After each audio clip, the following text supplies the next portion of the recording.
Glory be to God. Like always, this is the day the Lord has made. We will rejoice and be glad in it. Amen. Well, my brothers and sisters, I just want to share, John 3:16. For God so loved the world that he gave his only begotten Son, that whosoever believeth in him shall not perish but have everlasting life.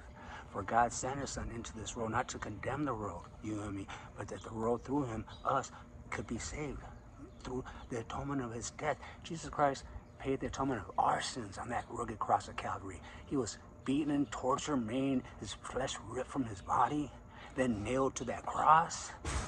And he said, and before he gave up that ghost, he said, forgive them, Father, for they know not what they do. Now that's love. And God says, greater,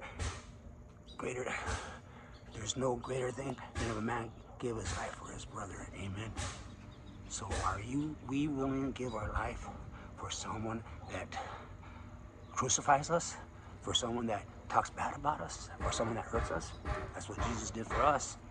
And all we gotta do is cry out to him and ask him to come into our lives as our Lord and personal Savior.